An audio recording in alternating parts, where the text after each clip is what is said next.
શ્રી વલ્લભા વલ્લભ સાખી હરિરાય મહાપ્રભુજી કી જય। 31મી સાખી।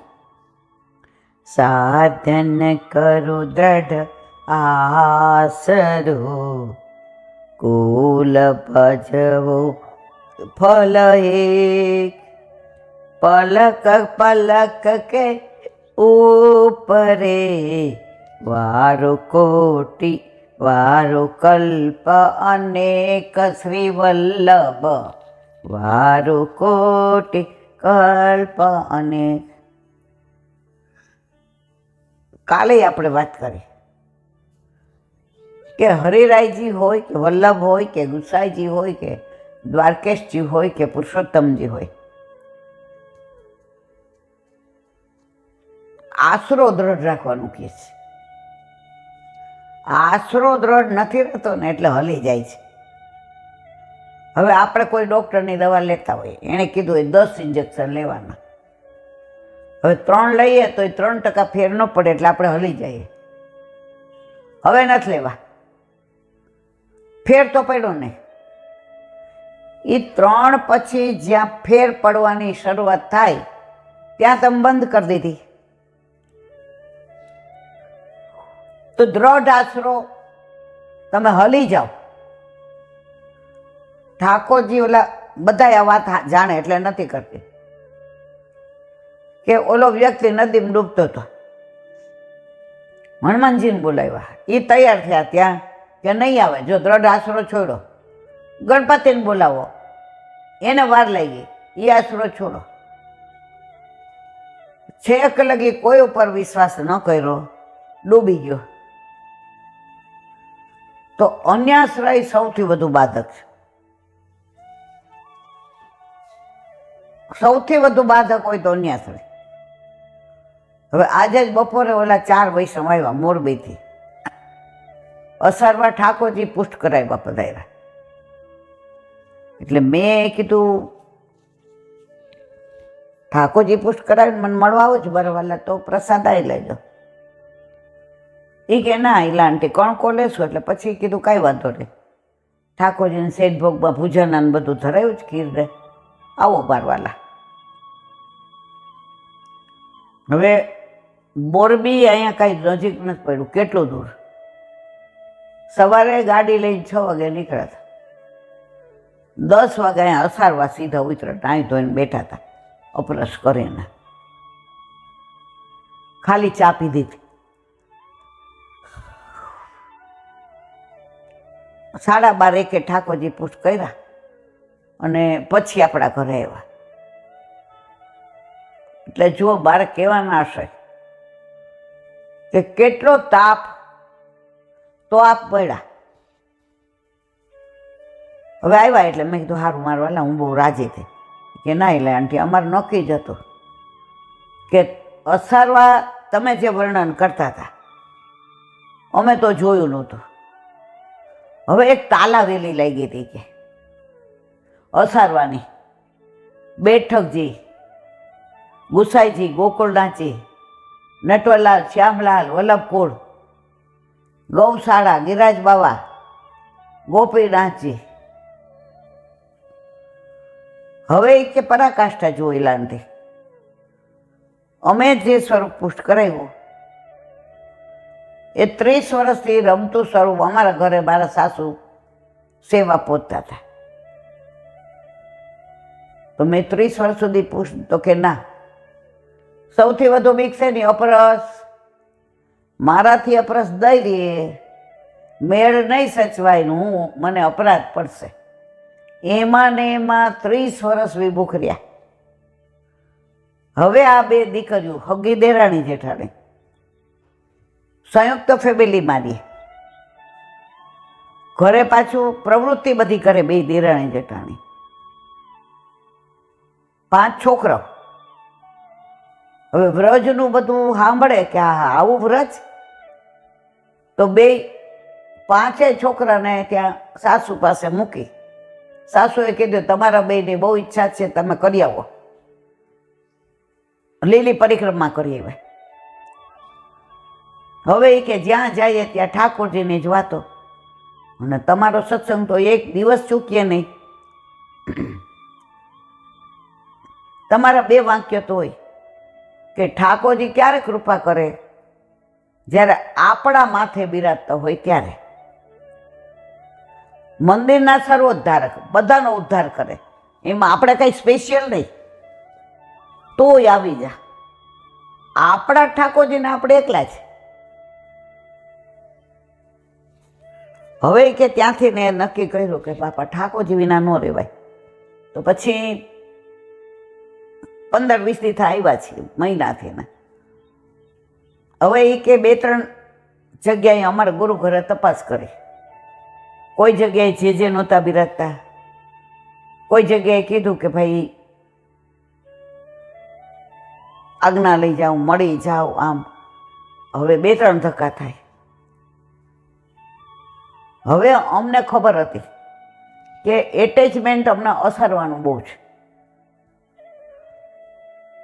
અને તમારા મોઢે સાંભળ્યું હતું.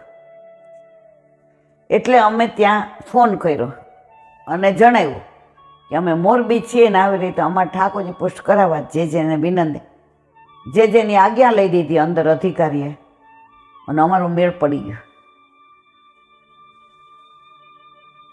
તો મેં કેમ અસારવા છે? એ કે તમે વારંવાર કહેતા હતા છોટી ગોકુળ છે. તો આજે જોયા પછી એમ થયું કે ના, આ તો ગોકુળ જ છે. અને ઠાકોરજી પુષ્ટ કરાવ્યા હોય તો વર્ષમાં 2-3 વાર ગુરુદેવની સન્મુખ થઈએ, પવિત્ર ધરાવવા આવીએ, અસોરાવની બેઠકનો આનંદ લઈએ. એટલે ફાઇનલી આજે અમારા ઠાકોરજી પુષ્ટ થઈ ગયા. આવો તાપ હોય ને તો આપ મળે. 6 વાગે હવે એ લોકોને ખબર નહીં, પહેલી વાર આવ્યા, મારો નંબર અસારવા બેઠકમાંથી લીધો. હવે સવારના ખાલી અડધો કપ ચા પીધેલી 5:30 વાગે. હવે એમના મનમાં એમ કે ઠાકોરજી પુષ્ટ થઈ જાય એટલે જારીજી ભરીએ. એટલે ઠાકોરજી પુષ્ટ થયા 1 વાગે, 12:30. એટલે એણે અધિકારીજીને એ કે ના, જારીજીને જ ભરાતા.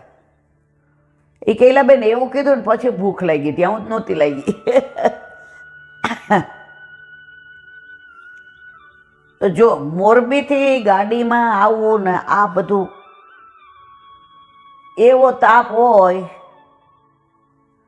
તો ઠાકોરજી મળે. વિરહ એમને સાક્ષાત મળી ગયા. અને ઘણાને અહીંથી અસારવા જવું હોય ને,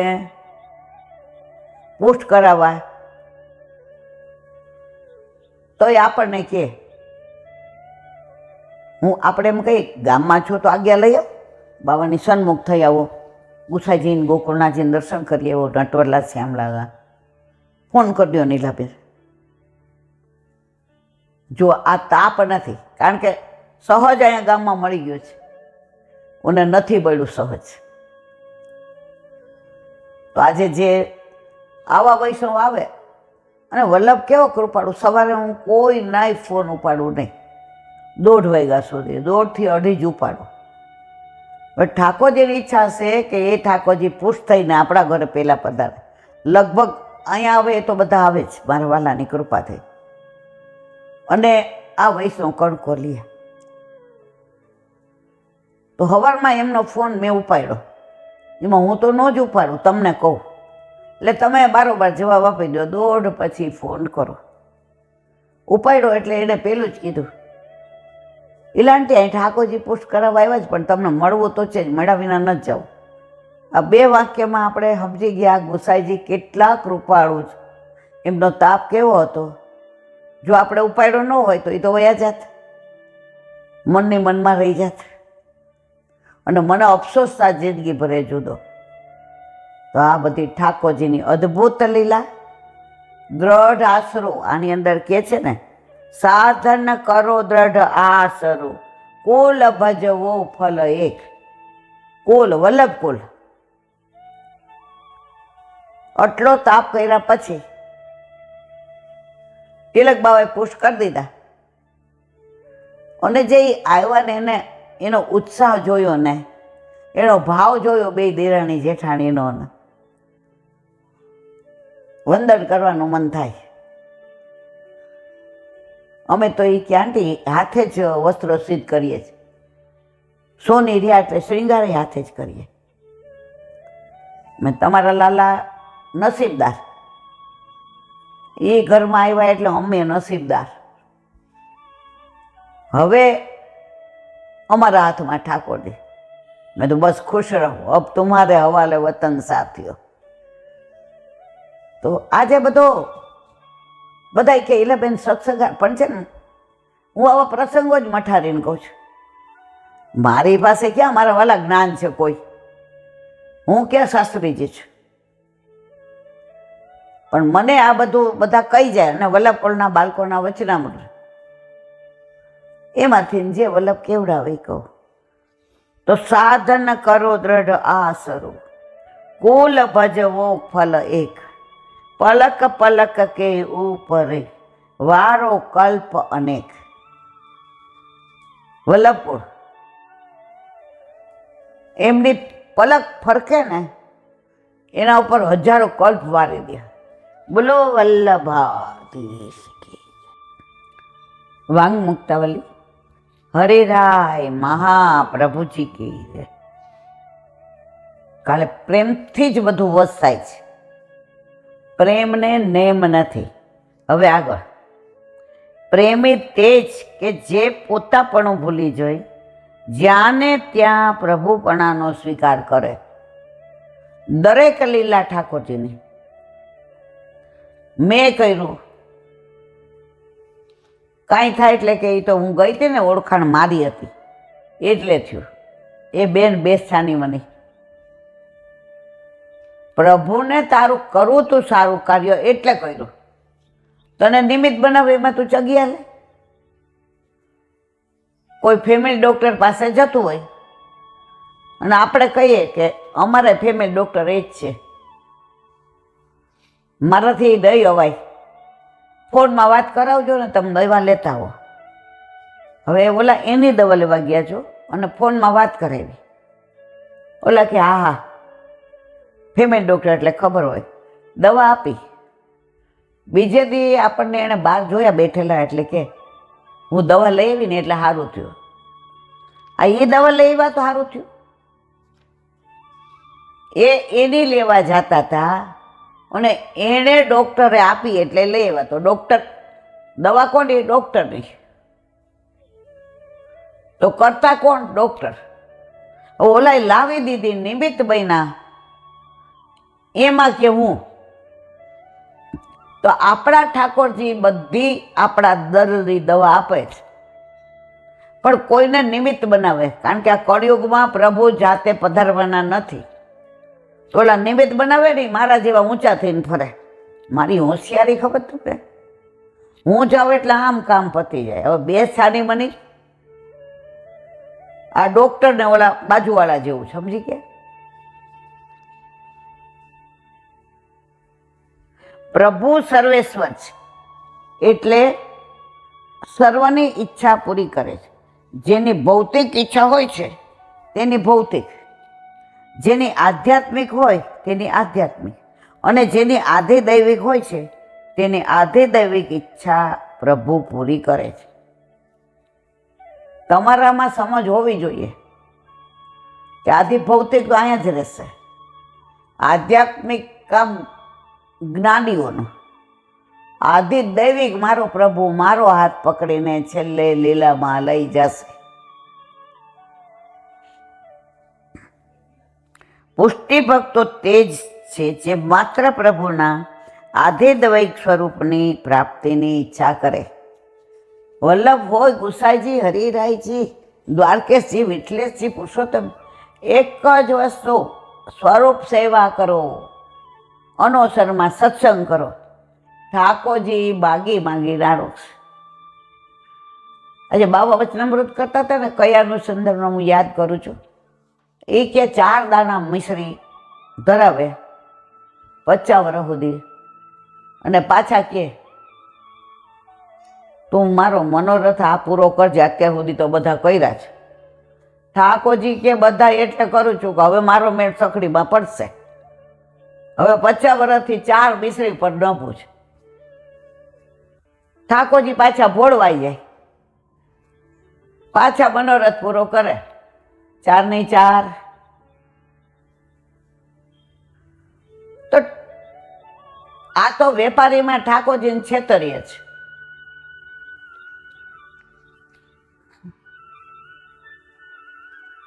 પુષ્ટિ ભક્તો તે જ છે જે માત્ર પ્રભુના આધિદૈવિક સ્વરૂપની પ્રાપ્તિ ઈચ્છા કરે, પ્રભુની આધિદૈવિક સૃષ્ટિના જ સુખનો વિચાર કરે.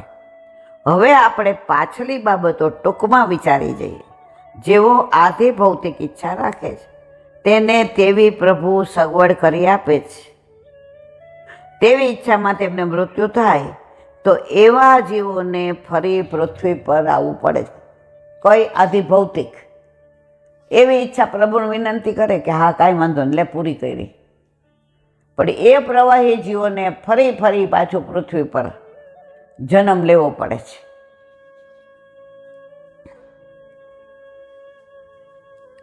જેઓ જ્ઞાનની ઈચ્છાવાળા છે તેમને તે ઈચ્છા માટે પ્રભુ સગવડ કરી આપે છે, અને તેમનું અધિક જ્ઞાન મેળવવાની ઈચ્છામાં તેમનું મૃત્યુ થાય તો તે માટે પણ એમને ફરી જન્મ લેવો પડે. આધ્યાત્મિક, આધિ ભૌતિક.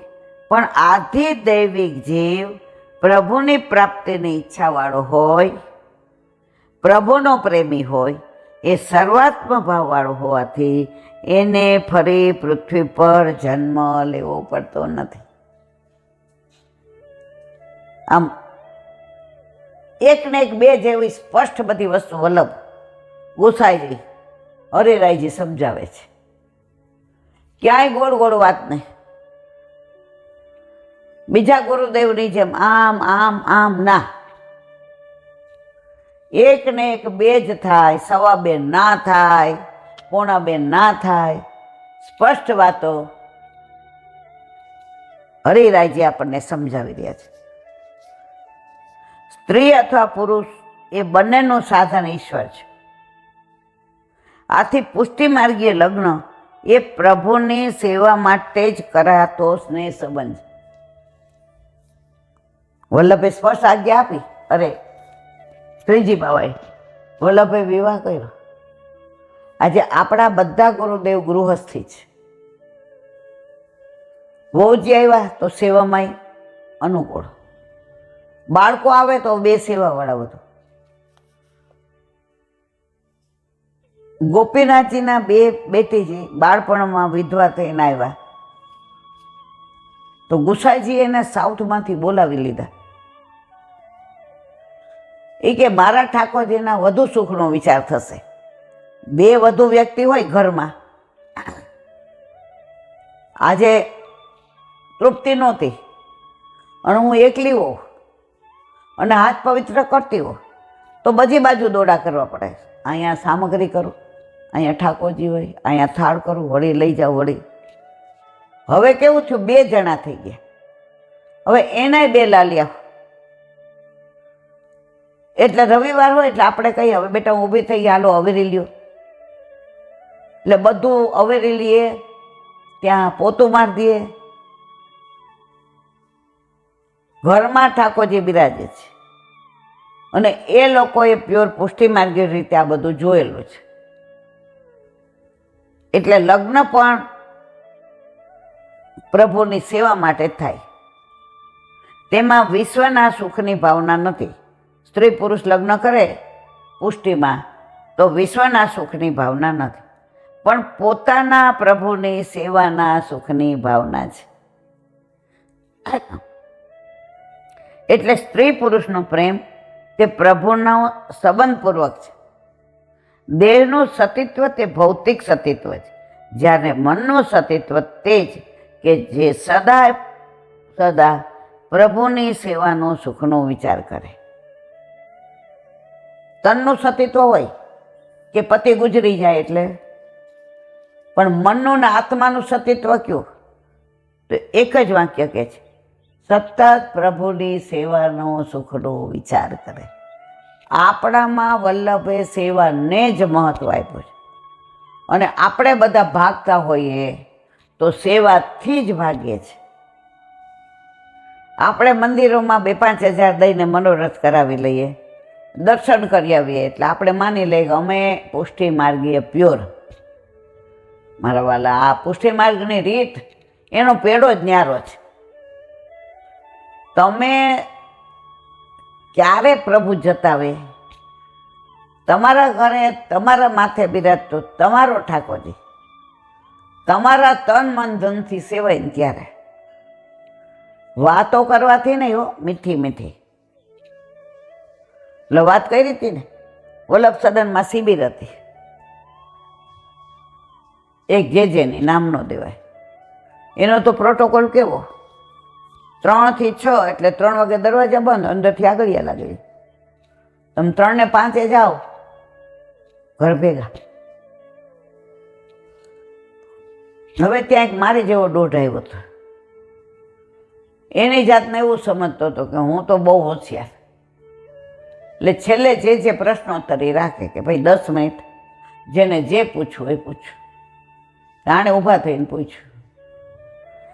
એ કે છે આ બધી લપ ન કરવું અને માનસીમાં સેવા કરવું ન હાલે. એ કે 500% હાલે. એટલે બધા એકબીજાને કોણી મારવા માંડ્યા. જો છૂટવાની કેટલી બળતરા. સેવા જાણે ભારરૂપ હોય ને એટલે ભાવ ન આવે, અને ભાવ ન આવે ને એટલે જતાવે નહીં ઠાકોરજી. બધા આમ કહેવા માંડ્યા સાંભળજો. એટલે જે કીધું 500% માનસી કરો, પણ તમારે પ્રસાદે માનસી લેવાનો. બધા આમ નીચું જોઈ ગયા. ઓલો હેઠો બેસી ગયો. પેટા પ્રશ્ન કાંઈ પૂછ્યો નહીં. તો અહીંયા એ જ કે છે સતત પ્રભુની સેવાનો જ વિચાર. કેટલાક પુરુષો એમ કહે છે કે અમારી સ્ત્રી અમને જ ભગવાન માને, કારણ કે તે જ સ્ત્રીનો ધર્મ છે. પહેલાના જમાનામાં તો, હવે ભગવાનની તો વાત જ, ભગવાનને ભગવાન યુવા પેઢી નથી માનતી. એ પતિને કેવી રીતે માને? અલબત્ત આ વાત દેહ સંબંધની દ્રષ્ટિએ કરી, જે આ શરીર આરે પડ્યો તો એની રીતે બરાબર, તમે મારા પતિ. પણ આત્મ સંબંધી દ્રષ્ટિએ ખરી નથી. પતિ કોને કહેવાય? વા પતિ કોણ હોઈ શકે એ જ પ્રશ્ન છે. જેને કોઈનો ભય નથી અને જે સર્વ રીતે રક્ષણ કરી શકે તે જ પતિ થઈ શકે. સ્ત્રી દોરનો પતિ જે પરમેશ્વર તરીકે પૂજાવા મળે છે તે પોતે જ નિર્ભય નથી. આજે કોઈ બહાર આવ્યા હોય લૂંટવાવાળા અને ઓલા જ બાયણા બંધ કરીને બેસી જાય અને બાજુવાળાને એમ કે તમે રાખો ખુલ્લા, આપણા ઘરમાં શેના ઘરે? તો જુઓ, પોતાને દ્રઢતા નથી, સામેવાળાને શીખવાડે છે. તે પોતે જ નિર્ભય નથી, પોતાનું જ રક્ષણ કરી શકે તેવો નથી, તો તે સ્ત્રીના દેહની રક્ષા ક્યાં કરશે? તેથી પ્રભુને પતિ માનવો એ આદિ દૈવિક સતીત્વ છે કે જે ગોપીજનનું હતી. ખરો પતિ એમ જ જાણે કે આ સ્ત્રી મને સેવામાં મદદ માટે છે. અમારા બંનેના પતિ ઈશ્વર ઉપર જ છે અને તે પતિને સેવા ભાવે નિષ્કામ વૃત્તિથી જીવન વ્યતીત કરી ખુશી કરવાનો જ અમારા બેનો ઉદ્દેશ છે. આવો પતિ પોતાના દેહમાં ભૌતિક સુખને માટે સ્ત્રીને સાધનભૂત ગણતો નથી, પણ પોતાના આત્માના આત્યંતિક કલ્યાણ કે ભગવત પ્રાપ્તિ માટે જ ગણે છે. આ બધાનું તાત્પર્ય એ છે, લગ્ન કરો કે બાળકો થાય, ઠાકોરજીની સેવામાં વધુ આવે અનુકૂળ એટલે વધુ સેવા કરવાનો આનંદ આવે. આવું પુષ્ટિ જોડું પણ પોતાના આત્માની અત્યંતિક કલ્યાણ કે ભક્તિ પ્રાપ્તિ માટે જ છે. આવું પુષ્ટિ જોડું અલૌકિક જોડું છે. આવો ભક્તિમય ગૃહ વ્યવહાર એ અલૌકિક ગૃહ વ્યવહાર. મતલબ કહેવાનો એ છે કે પુષ્ટિમાં દેહના સંબંધ કરતા આત્માના સંબંધ આગળ ગણે છે. કારણ કે દેહનો સંબંધ હતો નાશવંત, જ્યારે આત્માનો સંબંધ અમર છે. અને તેથી પુષ્ટિ ભક્તોને તો ધણી ધણિયાણીનો સંબંધ પણ આત્મ સંબંધ એટલે કે ઈશ્વરીય સંબંધ છે. બોલો હરિરાય મહાપ્રભુ.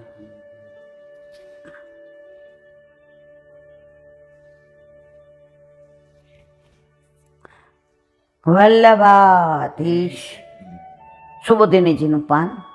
વલ્લભ કરાવે તો થાય, અને સ્પર્શ કરવો આપણા બસની વાત નથી. અવ્યક્ત એટલે અક્ષર, જેનો નાશ ન થાય તે ભગવાન. અવ્યક્તેન એટલે આવા ભગવાન દ્વારા જેને રહી વેગ આપવામાં આવ્યો છે, એટલે કે જેની આજ્ઞાથી કાળ ગતિમાન કાર્યશીલ્ય બને છે. તે ભગવાન પોતે અવ્યક્તનો બીજો અર્થ પ્રકૃતિને દોરનાર થાય છે. કોણ? ઠાકોરજી. જેનાથી પ્રકૃતિને સૃષ્ટિને વેગ મળે તે કાળ. આ પ્રકૃતિ, આ સૃષ્ટિ કાલને આધીન છે એમ કહ્યું. અથવા એમ કહી શકાય કે આ પ્રકૃતિમાં કાળ જે પણ કંઈ કરે છે તેમાં ભગવાનની સંમતિ છે. ભગવાનની મરજીથી, આજ્ઞાથી જ કાળ આચરણ કરે છે. અથવા અવ્યક્ત રહમ યશ ઇતિ, જેના વેગને ગતિને સમજી ન શકાય, જેની ગતિવિધિને જાણી ન શકાય તે કાળ. આવા ભગવાન પ્રેરિત કાળનો પ્રતિકાર થઈ શકે તેમ નથી. તેની વિરુદ્ધમાં પણ કાંઈ કરી શકાય ન, એમ કહેવાનો ભાવ છે.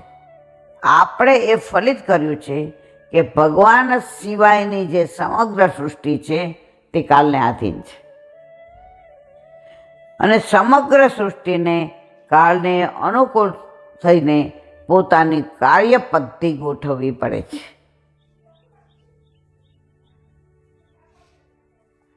કાલને અનુકૂળ જ વર્તન કરવું પડે. આ બધી ચર્ચાઓનો નિર્કસ કરતા કહે છે યોગ ધર્મ. યોગ ધર્મ પણ કાલને આધીન છે. તપ, યજ્ઞ, જ્ઞાન અને દાન, આ 4 યોગ ધર્મો ગણવામાં આવે છે. તેમનો વ્યતિક્રમ નાશ થતો વ્યાસમીએ પોતાની દિવ્ય દ્રષ્ટિથી જોયો. કારણ કે ધર્મની આ પ્રવૃત્તિ ધીરે ધીરે અધિકારીઓ પાસેથી છીનવાય અનઅધિકારીઓ પાસે જઈ રહી છે.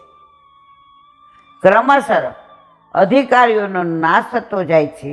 આ વિનાશ કોઈ આકસ્મિક ઘટના નથી, પણ ભગવાનની ઈચ્છાથી જ આ બધું ક્રમે ક્રમે થઈ રહ્યું છે. જો આ બધી લીલા થઈ રહી છે પ્રભુની ઈચ્છાથી જ થાય છે. ઠાકોરજીની ઈચ્છા ન હોય હું અહીં બેસી શકું, સત્સંગ કરી શકું, તમે ત્યાં વિડીયો લઈને બેસી શકો 2 કલાક, મૂકો આ એટલે પછી તમારા રેત રેવડ. પણ આ હોય છે ત્યાં સુધી કેટલું સામર્થ્ય. તમે જો આપણે લીલી પરિક્રમામાં છે 40 દિવસ, તો લો નિયમ લેવડાવે વિશ્રામ ઘાટે, પછી નિયમની દોરી બાંધેલી નાળા ચડે, એ પગમાં હોય અને હાથમાં ત્યાં સુધી જે જોમ હોય, આમ દિવસ ભાગ્યા જતા હોય. હવે તમે ત્યાં સંકલ્પ વિકલ્પ કરવા જાઓ અને છોડી દો, પછી તમે ઢગલો થઈ જાઓ. પછી તમને મથુરાની બજારમાં જાવ એ ગમે ને, ગોળગપ્પા ખાવા એ ગમે ને, પણ કારણ કે નિયમ છૂટી ગયો. તો અહીંયા એ જ કહે છે આ વિનાશ કોઈ આકસ્મિક ઘટના નથી, પણ ભગવાનની ઈચ્છાથી જ ક્રમે ક્રમે થઈ રહ્યો છે. આ ઘટના આ સૃષ્ટિમાં પૃથ્વી પર થઈ રહી છે તે બતાવવા ભૂવિ પદ વાપર્યું છે. સ્વર્ગમાં આ ઘટના બનતી નથી, અહીંયા છે ત્યાં છે જ નહીં. એટલે તો દેવતા ઓલો અમૃત કુંભ લઈને આવ્યા. એ કે ભાઈ ભાગવત તમને આપી દો. ચોખ્ખી પરીક્ષિતે ના પાડી. એટલે તો ગાય વ્રજ વાલો રે વૈકુંઠ નહીં આવું. આ શ્રુતિમાં પુષ્ટિ પર થઈ બતાવવા ભૂમિપદ વાપર્યું છે. સ્વર્ગમાં આ ઘટના બનતી નથી એમ કહેવાનો ભાવ છે. આ ઘટના કોઈ અકસ્માતથી ઓચિંતી બનતી નથી, પરંતુ દરેક યુગમાં યુગે યુગે બનતી રહે છે એવો અર્થ છે. કાલે કરીને ધર્મનો ક્ષય થતો હોય તે આગળના શ્લોકમાં કહ્યું, અને હવે પછીના શ્લોકમાં આ કાળથી પદાર્થના પણ નાશ થાય છે એમ કહેવામાં આવે છે. બોલો વલ્લભ.